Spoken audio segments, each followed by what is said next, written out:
সবাইকে সুপ্রভাত। তো আজকে আমি আমার রুটিনটা একটু সকালের দিকটা শেয়ার করলাম। তো ঘুম থেকে উঠে আমি কিছু নতুন গাছ লাগিয়েছিলাম। তো সেই গাছগুলোকে একবার ভালো করে দেখে নিলাম, তারপর ফ্রেশ হয়ে একটু ডিটক্স ওয়াটার খেয়ে নিলাম। ডিটক্স ওয়াটার আমাদের শরীরের পক্ষে খুবই উপকার। তার 1 ঘন্টা পর আমি একটু চা এবং একটু বিস্কুট খেলাম। তারপর স্নান সেরে আমি আর বোন কিছু ফ্রুটস দিয়ে ব্রেকফাস্ট সেরে নিলাম। তারপর ভাবলাম দুপুরে কি রান্না করা যায়। তার জন্য গাছ থেকে একটা ইঁচড় পেড়ে নিয়ে ভাবলাম একটা ইঁচড়ের কোপ্তাকারি করি। তো তার জন্য প্রথমে পেঁয়াজ কুচোনো, আদা কুচোনো এবং রসুন, কিছুটা পরিমাণে 2-3টে লঙ্কা এবং কিছু টমেটো কুচোনো দিয়ে ভালো করে মিহি করে পেস্ট করে নিলাম। এরপরে ডুমরো করে কেটে রাখা ইঁচড় এবং আলু দিয়ে এবং তার মধ্যে কিছু মশলা দিলাম, যেরকম হলুদ আর লবণ,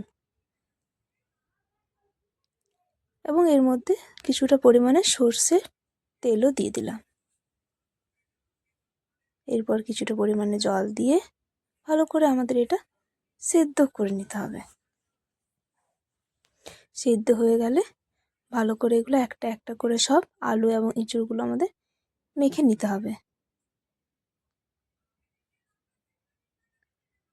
এবং মাখা হয়ে গেলে এর মধ্যে কিছুটা পরিমাণে বেসন এবং তার মধ্যে হলুদ, লবণ, ধনে গুঁড়ো, জিরে গুঁড়ো, কিশমিশ কুচোনো এবং লঙ্কা কুচোনো দিয়ে ভালো করে আমাদের মেখে নিতে হবে।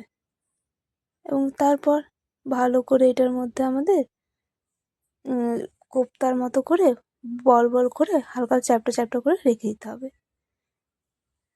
আমার সবগুলো রেডি। এরপর একটি কড়াই গরম তেল করে তার মধ্যে সব এই কোপ্তার যে বলগুলো আছে এগুলো এক এক করে সব দিয়ে দিলাম। দেওয়ার পর আমাদের এপাশ ওপাশ করে ভালো করে লাল লাল করে ভেজে নিতে হবে।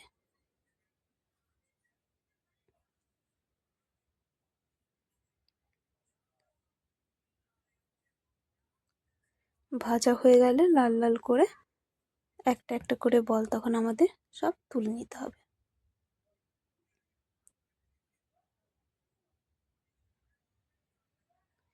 তোলা হয়ে গেলে যে পরিমাণ তেলটি বেশি ছিল ওই তেলটির মধ্যেই কিছুটা পরিমাণে গরম মশলা দিয়ে দিলাম। গরম মশলার মধ্যে ছিল এলাচ ছিল, লবঙ্গ ছিল, গোটা জিরে ছিল এবং তেজপাতা ছিল। ওগুলো হালকা ভাজার পরে পেস্ট যে মশলাটা ছিল সেটা দিয়ে দিলাম। দিয়ে ভালো করে আমাদের লাল লাল করে ভেজে নিতে হবে। এরপর তার মধ্যে লবঙ্গ, লবণ, হলুদ, জিরে গুঁড়ো, ধনে গুঁড়ো, কাশ্মীরি লঙ্কার গুঁড়ো এবং পরিমাণ মতো চিনি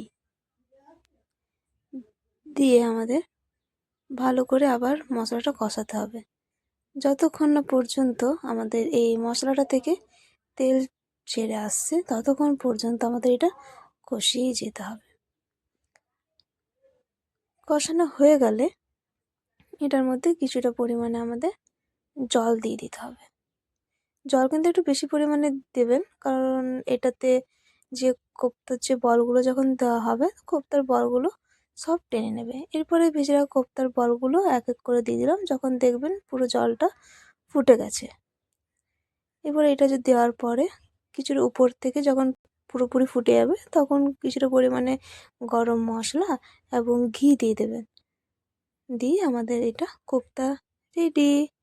আপনাদের যদি এই কোপ্তা ভালো হয়ে থাকে আপনারা বাড়িতে একবার রান্না করে দেখতে পারেন, খুবই সুন্দর হয় খেতে।